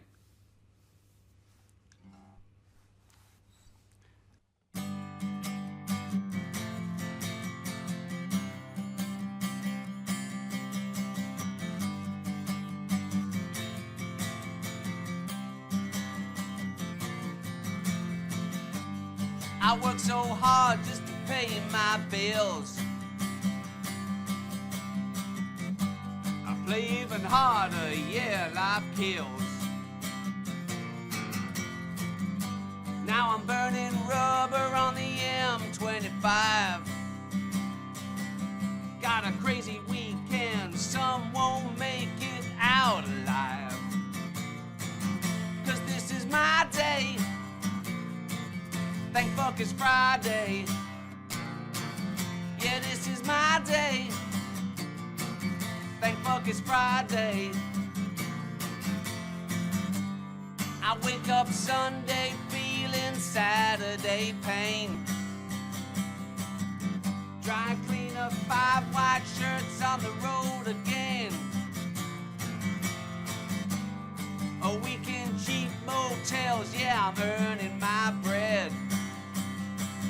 As long as I'm back for the weekend, I sleep when I'm dead. 'Cause this is my day. Thank fuck it's Friday. Yeah, this is my day. Thank fuck it's Friday. Yeah, this is my day. Thank fuck it's Friday. Yeah, this is my day. Thank fuck it's Friday. Thank fuck it's Friday.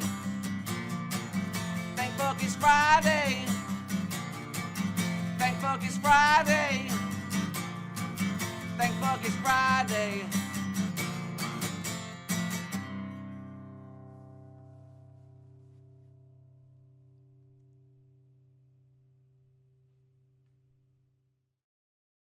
This song, a little bit of a foot stomper, quite hard hitting, very social.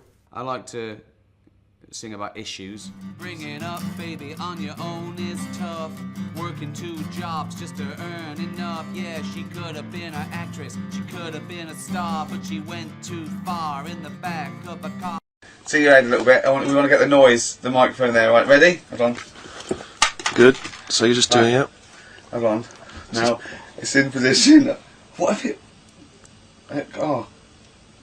Ready? Yep. Oh, God, it... Oh, no! Oh, it's like Jackass. Did it hurt? Did that hit me? What do you mean, did it hit you? I sort of just... It went off course, did it? Just glanced at it. Right, Lindauer, you're going to send us 8 more bottles, please, because we're going to get this right. Yeah, yeah. Oh.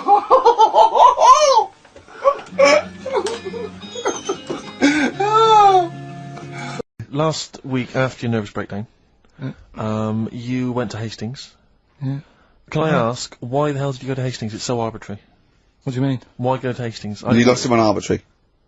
Why did you choose that above all other places within? It's amazing, isn't it? You look at his face when you say a word that, you know, he doesn't understand, and it just goes dead. It's like when your computer freezes. Yeah, it is like that. Yeah. Is there an equivalent to Control Alt Delete when Karl just doesn't understand? So we have to press like knob, bollock, finger up arse. It takes him out of his sort of stupid, doesn't it? Now that's 3 things to press, but you've only got 2 hands, so. Wow. Yeah, I know. God, what would I do? I'd have, hold on, so I could have the thumb of my right hand, pop that up his arse. I'd have probably my index finger of my left hand on his knob.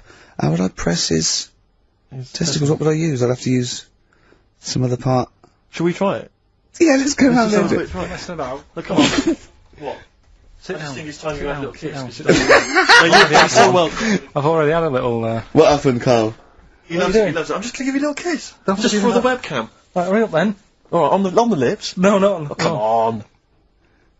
Oh, God. I love it because he hates it so much. You won't get that radio on. Rick, can I just kiss and make up with Karl? No, that is. No, let me just kiss my kiss. Yeah, but it doesn't. Next week it'll be the same again. It doesn't mean anything. It's like saying sorry. Oh, on the lips. Go on. He's like. Get off I've never. Karl has gone a absolute shade of purple, straining not to have merchants. There's no point, Steve. No. There's no point. No, just shake and make up. Shake what, Rick? There you go. All friends, sit down. That's lovely. That's a lovely moment. So, can we finish there now? Yeah. What do you mean? What do you mean? Can we finish there now? Just play the ads and go. What? No, what are you talking about? We're going to play Johnny Ricky River. Sing it all day. Play that then. Goodness me, Karl! Look at you! We haven't got time. Merry Christmas, Karl. Merry Christmas, Karl. Enjoy the show. Let's give him a little kiss. Oh, a little kiss. Oh, no, with tongues, it's Christmas.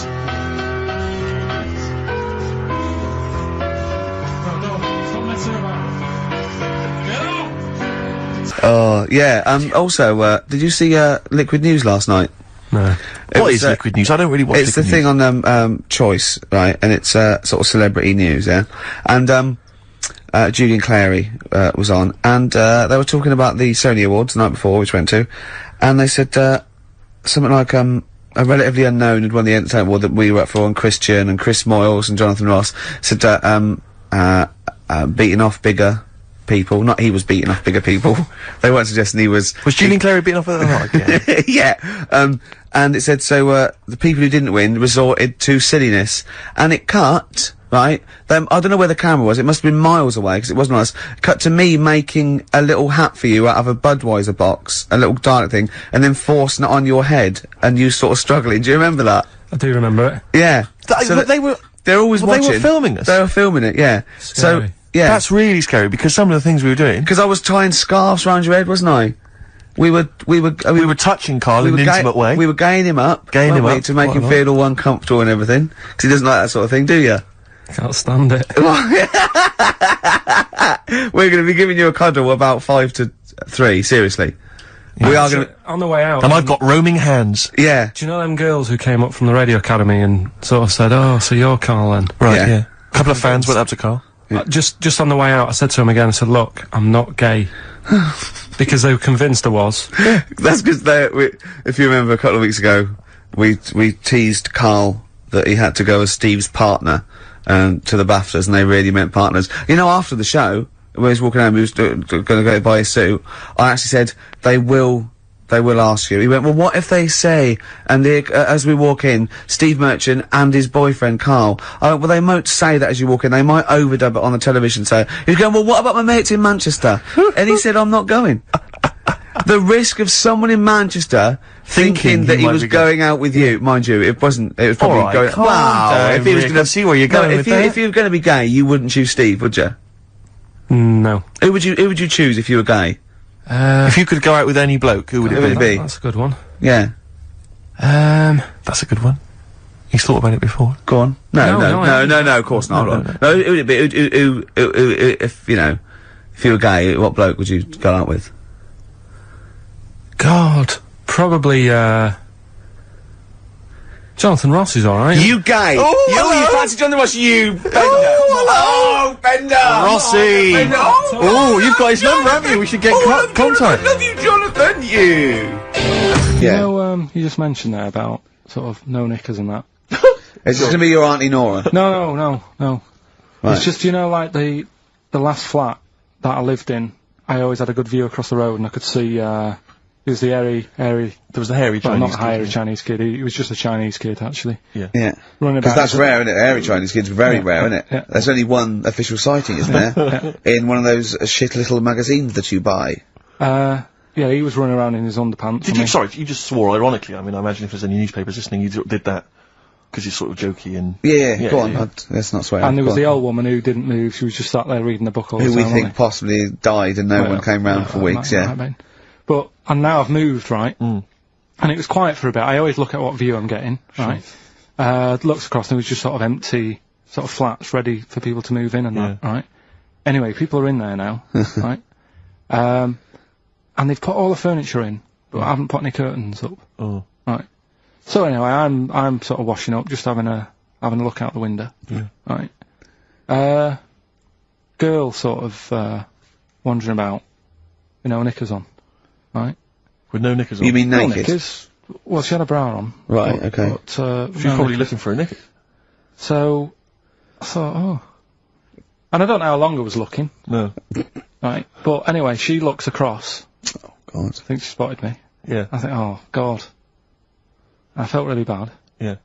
I said to Suzanne... Sorry, is this some sort of Peeping Tom confession while the Telegraph are listening? I've no idea. Well, it's not, that's the thing though. Peepington. If I was peeping, she was peeping as well, because she was looking over. Works both ways, doesn't it? Yeah, but yeah, all she could see of you was your bald head. Yeah. No. And your hands moving as you were washing up. And some white-looking substance rotting up. Particularly stubborn stain on this glass. Yeah. Oh, God. Imagine that. Imagine if she looked across. I'm assuming your sink is lower than the window. But didn't she just, like, just cover up or something? Or she looked back and go, oh, you looking at me funny? Well, the thing I did... What? I thought, oh, just sort of drop me boxer shorts. Because I What? thought... Well, Suzanne said, what are you doing? What are you talking about? What are you talking about? No, just so they can see me cheeks of me. What are you talking about? No, because I thought, if she thinks I'm walking about in the nude as well, then we've both got something out of it. Carl! This sounds like a bad excuse in court. I know. This is... Or the plot of a film on Channel 5. I mean, this is like the doctor who got done, right, for exposing himself to a patient, and then painted that little thing, that you look down their throat pink. Yeah. And going, this is what they saw. Yeah. No, so sorry, you were looking at a woman dancing around naked, right? So, the only thing you could do was immediately drop your boxer shorts. So she looked across, saw you fully clothed, saw you took your boxer No, she wouldn't have done, because it's sort of just the top half and the sink's at a side angle, so I was sort of looking out. So she wouldn't have seen your trousers then anyway? No, she did. I moved in front of the window. So you then made you actually climbed in front of the window. Oh, this is amazing! So you climbed in front of the window to show off it wasn't your naked obvious. lower half. Susan said, what are you doing? I bet she did. What are you looking at? So I sent you in here to clean up. What are you doing? I'm just taking my trousers down, standing over the window. Why? Because there's a naked woman across the road. What do you think I'm doing, Suzanne? I'm exposing myself while looking at some free funny. Leave it. What's up with you, Suzanne? Leave it. Christ. Are we doing Rockbusters? Or yeah. Oh, she sent you in there to read up on Einstein. She comes in and finds that. Oh, brilliant! Anyway, wait a minute, can I just get a final question? What did the woman across the way... What happened? What was her reaction? I didn't look again, I just thought, you've seen a bit of action as well, we're both happy. Let's leave it. Brilliant. So were you waddling around like a penguin with your trousers around your ankles? I just was walking about, and Suzanne said, what are you doing? I said, I'll explain to you in a bit, but don't look out the window, because then it's excellent. obvious. Then he sees that she calls her husband to look at Carl walking around naked. He goes, oh, she's got a... Quick, Suzanne, get him out. There's only one with him. Get some more friends. They've gone one more. Anyway. Brilliant. Right, play a record and come back to Rockbusters. And Monkey News. We haven't got enough time. Do Rockbusters. Oh, God almighty. Right, a couple of listeners Carl, what were you saying before we cut you off? Yeah, it's just that, you know, you had the girls in and that, and it reminded me, I was talking to Steve in a week. Yeah.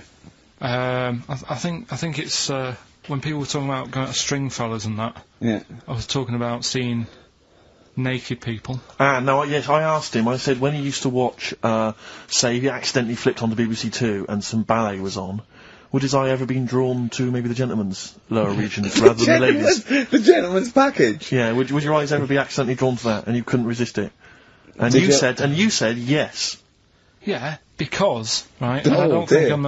Oh dear. Well, go on. I mean, fair enough. No, right. I'm always looking at the beautiful ladies, but fair enough. Yeah. No, go on. But right. Have you ever looked at Wayne Sleep's testicles? I went out. Have you ever looked at Wayne Sleep's penis and testicles? I went out on a night out, right? And it was it got to some point in the night where 2 women and 2 fellas got on the stage. Right. Right. Started stripping off. Yes. Yeah. Just what, members of the audience?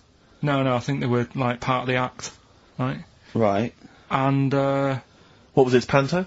They downed, the fellas had, like, their undies on, and the girls just had their knickers on. Yeah. Right? And, sounds pretty erotic at the moment. Go on. And, at the same time, they all whipped the pants off. Yes. Right? Yeah. It was Spuck's Fizz, wasn't it? The adult show. Now, I said to Steve, at that point... Sorry, I wasn't there. He said it to me later. yeah. I said, well, you have a quick glance at the fellas. And then the annoying thing was, I thought, right, now I'll have a look at the women, and it was too late. They put the knickers on. How long were you looking at the fellas? Not that long, but... But why were you looking at them first? It's human nature, isn't it? Why?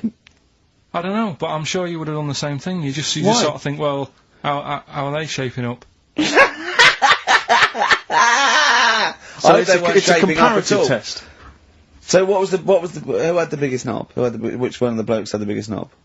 No, it's like, normal. But, This is a whole new side of you. This is a whole other area. So you look at ballet dancers, you look at the gentleman's No, I don't. package. I just was, when he said this, it reminded me of this night when I was walking home thinking, didn't get a look. Because I was messing Where about. was this? What event was this where people are stripping off? Carl, I'll tell you what, you are the most interesting man I've ever met. But are you comfortable being nude and that? We've done this. Well, I don't know what this is. We did this last week about, are you comfortable being nude? No, I know, I was talking you're about probably that. most comfortable being nude, it's just probably not in public. Well, Ricky's only really comfortable nude when he's eating. yeah, there's nothing to get, Yeah, you can just wipe spilt on yourself it. down. Yeah, you just sit in the bath, yeah. No, but I've talked about that, and then when I went home, I was talking to Suzanne about it, and she said, "What's all that about? You don't like being nude, right?" And I said, well, "It's not." It's like I'm part of an Alan Bennett play. It's just, I love the way you talk. Remember once, right? I don't know if you should talk about this really, but well, that means you should. So go on. Go on. Oh yeah, right. We went to Tenerife, right, one year. And I was still living in Manchester. I'm scared now. Yeah, I know why you said that. I'm actually scared. I'm thinking about Suzanne, but she's Well, working. I don't want to know anything about Suzanne, to be honest. No, but it involves me more. Go on, the story. But I'm just explaining to you that I don't like being nude. Yeah. Go on. So you're in Tenerife. In Tenerife, right? Didn't have much money. Stayed in this apartment that wasn't that nice, right? Had cockroaches in it and stuff, right? Yeah. Didn't have much money to go out at night. So we're in this sort of death trap of an apartment, right? Anyway, so when I was younger, right, had a bit more energy. So he's 30. 80, I know. So start having it away a bit. It's a joy. Beautiful. It's so gone, yeah. I've been here to work. I love it. Go on. Right. So, doing what I do, right? Yeah. Someone starts banging on the door. So Suzanne Everyone's says, at it. Right, so you mean knocking on the door? Right, okay. Yeah. knocking on the door, right? So Suzanne said, "You better get it." So I said, "I can't get it now. Can I? I'll have to wait a bit." Right. I can't go to the door. Go on. So the banging's getting louder. Yeah. Someone at the door. Yeah. And she's like, "Oh, no, it must be important." I'm like, "In a minute, just." So anyway, I don't want to know anymore. Keep going. No, come on, finish the story. Open the door. It's a fireman. So I just stick my head round, and he's going, "You'll have to get out. The building's on fire." Right? So I'm like, "In a minute." Sorry, you weren't still having sex at this point? No, but, Right. still sort of got to wait a minute, or I can't get my pants on. Oh, Carl, I wish I'm so sorry. Right, go on. So the place is burning down. So it could be a serious big fire going on. Yeah. I'm sort of waiting. You can hear people sort of screaming and that, panicking. Yeah. Is that because the door's open and you're nude? The fireman's saying, will you get out, will you get out? I'm saying, in a minute. Right. And Suzanne was saying, you know, think of something that's not sexy. Sure. So I was thinking of people, you know, thinking maybe down in a fire might sort of calm you down. Yeah. Then the fireman said, we need a big pole. Yeah. Yeah, sure, go on. But what I'm saying is, that, to me, I wouldn't have wanted to go out and be safe over, do you know what I mean, over being naked. I don't like walking about without on. So what I'm saying is, even if that fire... I love the idea of everyone huddled now with all the firemen. It just, the camera's pans along and it's Carl. Yeah, a local news report. Naked. With still But would you have gone out with now on? But why do I have to go out with now on? I just grab a pair of jeans. Alright, but you just, you know... What? There's a fire, Carl! Yeah, but see, not everyone looks at men's packets. That's only you, remember. Most of the other firemen wouldn't be going, oh, look at him. But what I'm interested in is he's pleased to see us. Carl, how long did it take? And did the thought of dying in a fire help? After a bit, but the fireman sort of had a go at me. Sure. What do you mean? Well, he wasn't happy that I was dawdling. Well, to be fair... But what can you do?